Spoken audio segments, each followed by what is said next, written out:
오늘 저희가 함께 들여다볼 자료는요, 한 청취자께서 보내주신 아주, 개인적이면서도 굉장히 강렬한 경험이 담긴 글입니다. 네. 제목이 육지 칩 이식과 투시 공포의 실체인데요. 제목부터가 심상치 않네요. 그렇죠. 이 글은 한 개인이 어떻게 해서 자신의 몸에 최첨단 칩이 이식되었다고 믿게 되고 또 그 때문에 모든 사람이 자기 사생활을 꿰뚫어 보고 있다. 이런 믿음을 갖게 됐는지 그 과정을 아주 세밀하게 따라가는 기록입니다. 네, 맞습니다. 이게 단순히 그냥 이런 일이 있었다 하고 나열하는데 그치지가 않더라고요. 아, 그런가요? 네, 오히려 그 흩어져 있던 어떤 불안감, 설명할 수 없던 경험, 이런 점들이 기술이라는 하나의 선으로 딱 연결되는 거예요. 점들이 선으로. 그렇죠. 그러면서 하나의 거대한 그림, 그러니까 단단한 세계관으로 완성되는 과정을 보여주는, 뭐랄까 흥미로운 심리 보고서에 가깝습니다. 그렇군요. 그럼 오늘 저희는 이 글을 통해서 필작의 현실을 어떤 렌즈로 바라보고 또 해석하는지 그 과정을 한번 같이 따라가 보겠습니다. 좋습니다. 자, 그럼 그 세계관이 만들어지는 첫 단추, 모든 의혹의 시작점부터 한번 살펴보죠. 네, 필자는 이 모든 일의 계기가 트럼프 전 미국 대통령의 한 발언이었다고 딱 지목을 해요. 트럼프요? 네. 2030년쯤이면 육지 기술로 사람 피부 속까지 투시할 수 있게 될 거다. 이런 이야기였죠. 어떻게 보면 좀 황당하게 들릴 수도 있는 이야기인데, 그렇죠. 필자 글에 따르면 트럼프가 나는 몸매도 좋지 않은데 큰일이다. 뭐 이런 농담까지 했다고 하거든요. 네, 성 뉴스였을 텐데 필자에게는 이게 완전히 달랐던 겁니다. 그렇죠. 이건 마치 오랫동안 맞춰지지 않던 퍼즐의 그 마지막 조각을 찾은 것 같은 순간이었을 거예요. 아, 마지막 조각. 네. 그 전까지는 그냥, 아니, 왜 나한테만 이런 이상한 일들이 생기지 하면서 원인을 알 수 없는 불안에 시달렸다면, 네네. 이 발언을 듣는 순간, 육지 칩제문이었구나 하는 거대한 깨달음을 얻게 된 거죠. 하나의 키워드를 딱 얻게 된 셈이네요. 육지와 투시라는 구체적인 개념이 생기면서 맞습니다. 그동안 겪었던 모든 모호하고 기이한 경험들을 꿰어 맞출 수 있는 아주 강력한 설명의 틀이 생긴 거군요. 바로 그 지점입니다. 이건 뭐랄까, 머릿속에 투시라는 이름의 특수한 필터를 장착한 것과 같아요. 아, 필터요? 네. 일단 그 필터를 통해서 세상을 보기 시작하면 그냥 길에서 무심코 들려오는 대화도, 나를 스쳐 지나가는 사람들 눈빛도 예전과는 다르게 보이겠네요. 전혀 다르게 해석되기 시작하는 겁니다. 모든 것이 나를 향한 비밀스러운 신호, 감시의 증거, 이렇게 보이기 시작하는 거죠. 그렇군요. 그 필터가 일단 장착되고 나니까 과거의 기억까지도 그 틀에 맞춰서 다시 조립되기 시작했겠어요. 당연하죠. 필자는 이 칩이 이식된 시점까지도 특정하고 있는데 그 기억이 과거 지방의 한 병원에 입원했을 때로 거슬러 올라가더라고요. 네. 특정 장소나 사건이 그 의심의 그라운드 제로가 되는 과정이죠. 그라운드 제로. 특히 병원이라는 공간이 그렇잖아요. 내 몸에 대한 통제권이 타인, 그러니까 의료진에게 넘어가는 곳이니까요. 아, 맞아요. 주사나 수술 같은 게 있으니까. 그렇죠. 직접적인 의료 행위가 이루어지기 때문에 내 몸에 뭔가가 이식되었다는 생각이 뿌리내리기에 아주 적합한 배경이 되는 겁니다. 하긴 그렇겠네요. 필자도 그 병원에서 퇴원한 이후부터 이상한 현상들이 훨씬 심해졌다고 믿고 있고요. 네. 그리고 그 믿음을 확신으로 바꿔준 아주 결정적인 경험이 등장합니다. 그 아주머니 이야기요? 네, 맞습니다. 어느 추운 겨울날 필자가 집으로 가고 있었는데 뒤에서 한 아주머니가 이렇게 말했다는 거예요. 저 여자 좀 봐. 춥지도 않나? 왜 저러고 다녀? 사실, 일상에서 누구나 겪을 수 있는 일이잖아요. 어쩌면 좀 무례하고 불쾌한 참견일 수도 있고요. 그렇죠. 대부분은 그냥 이상한 사람이네 하고 잊어버릴 만한 일이거든요. 네네. 필자도 처음에는 그냥 그렇게 넘겼다고 해요.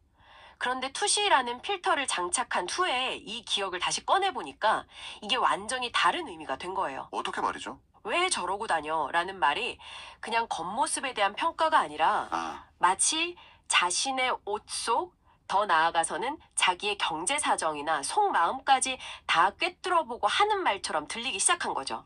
집에 옷이 없나? 이런 뉘앙스로. 네, 바로 그거예요. 바로 그게 이제 확증 편향이 작동하는 방식입니다. 확증 편향이요. 네. 자신의 가설, 그러니까 나는 투시당하고 있다는 그 믿음을 뒷받침하는 증거는 아주 사소한 거라도 민감하게 포착해서 채택하고요. 네. 그에 반하는 정보는 무시하거나 아니면 다른 식으로 해석해버리는 거죠. 입증하는 첫 번째 증거가 된 거네요. 그렇죠. 실증적 증거로 딱 기록된 셈입니다. 자, 이렇게 하나의 믿음 체계가 서서히 자리를 잡아가는데 이제 이야기는 필자의 경험 중에 가장 구체적이고 극적인 사건으로 넘어갑니다. 네, 어린이집 이야기죠. 맞습니다. 시점은 2016년 필자가 서울의 한 어린이집에서 보육교사로 일할 당시예요. 여기서 필자는 스스로를 전파무기 피해자이자 MK 울트라 프로젝트의 피해자라고 소개하는데요. 이 용어들이 좀 생소하게 들리실 수도 있겠네요. 네, 간단히만 짚고 넘어가는 게 좋을 것 같습니다. 전파 무기는 말 그대로 특정 개인을 공격하기 위해서 전자기파 같은 보이지 않는 무기를 사용한다는 믿음이고요. 네. MK 울트라는 실제로 1950년들부터 CIA가 진행했던 불법적인 정신통제 실험 프로젝트 이름이거든요. 아, 실제로 있었던 거군요. 네, 실존했던 프로젝트입니다.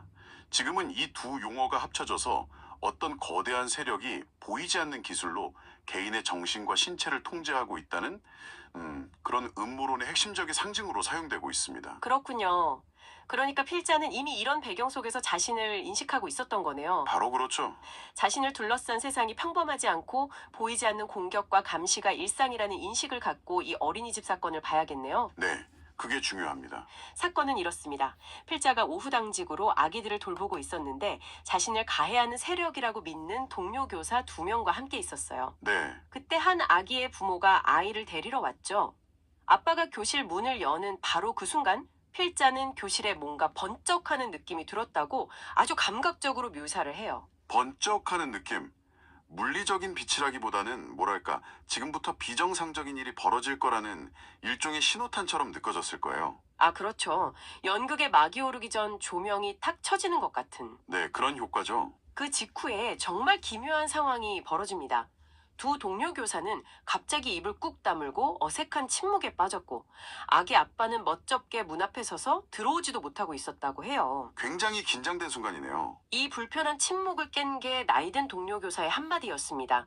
그녀가 불쑥 이렇게 말한 겁니다. 네, 그놈 참 실하다. 그놈 참 실하다.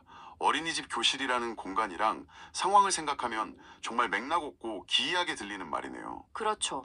듣는 순간 지금 저게 무슨 소리지 싶을 정도로요. 필자도 그 단어랑 분위기가 너무 당황스러웠다고 합니다. 그럴 만도 하죠. 옆에 있던 젊은 교사는 그 말을 듣고 웃음을 터뜨렸고요. 분위기가 이상해지니까 나이든 교사가 아기 말이야, 아기. 이 아기가 실하다는 거지 하면서 황급히 수습을 했지만 아, 이미 어색해진 분위기는 돌이킬 수 없었죠. 결국 부부는 서둘러 아이를 데리고 나갔다고 합니다. 여기까지는 뭐 그냥 좀 이상한 동료들의 해프닝으로 볼 수도 있을 것 같은데? 네, 그런데 사건의 본질은 그 부부가 떠난 뒤에야 드러납니다. 아, 필자의 해석에 따르면 두 동료 교사가 마치 아무 일 없었다는 듯이 방금 나간 부부에 대한 험담을 시작했다는 겁니다. 네, 대화 내용이 아주 구체적인데요. 남편이 저렇게 괜찮은데 여자가 바가지를 긁는다. 저 여자에게 과분한 남자다. 이런 식의 말을 했다는 거예요. 아니 그걸 어떻게 알죠? 필자도 그 바가지를 긁는다는 말을 듣는 순간 충격에 빠졌다고 해요. 아니, 저 사람들은 어떻게 저 부부의 사적인 가정사를 저렇게 잘 알고 있지? 이 질문에 대한 답은 하나밖에 없었죠. 바로 투시네요. 그렇죠. 그들이 부부의 집안, 그들의 사생활을 꿰뚫어 보고 있다는 명백한 증거로 받아들여진 겁니다. 와, 그리고 이 깨달음은 조금 전에 그 미스터리를 단번에 풀어주는 열쇠가 되는 거고요. 맞습니다.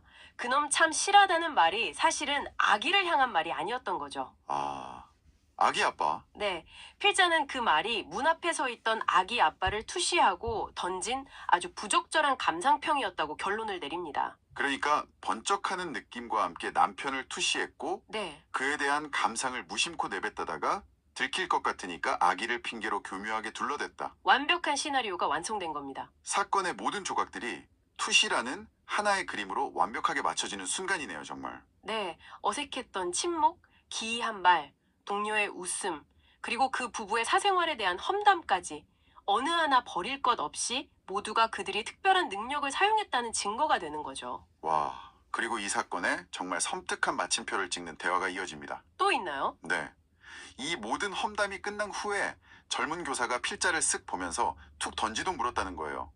뭐 이상한 거 본 거 없지? 와, 이건 거의 확인 사살인데요. 그렇죠. 너도 우리가 한 일을 눈치챘니? 이렇게 확인하는 것처럼 들렸을 것 같아요. 그리고 그 질문에 대한 나이든 교사의 대답이 또 쐐기를 박습니다. 네.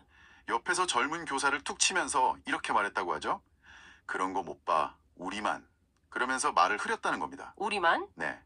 이 불완전한 문장, 우리만이라는 말이 필자에게는 그 어떤 명확한 문장보다 더 강력한 메시지로 다가왔을 겁니다. 우리만 볼 수 있다 혹은 우리만 할 수 있다 이런 의미로 해석될 수밖에 없었겠네요. 그렇죠. 그들은 자신들만 아는 비밀스러운 능력, 즉 투시 능력을 사용하고 있고 자신은 그 능력에서 철저히 소외된 관찰자이자 피해자라는 사실을 확인시켜주는 대화였던 거군요. 맞습니다. 이 어린이집에서의 경험은 필자의 믿음 체계에 아주 단단한 기둥을 세워준 사건이 되는 거죠. 아, 이전까지는 좀 막연한 의심, 간접적인 증거들이었다면 이제는 눈앞에서 벌어진 구체적이고 명백한 사건을 확보하게 된 거니까요. 자, 그렇다면 이 모든 경험이 필자를 어떤 결론으로 이끌었을까요? 여기서 이야기는 개인적인 피해 경험을 넘어서서 훨씬 더 큰 차원으로 확장됩니다. 네. 개인의 경험을 사회 전체의 현상으로 일반화하는 단계로 나아가는 거죠. 어떻게 말인가요? 아니, 어린이집 동료 교사들처럼 평범해 보이는 사람들이 어떻게 그렇게 쉽게 타인의 사생활을 꿰뚫어 볼 수 있었을까? 그게 의문이군요. 그렇죠.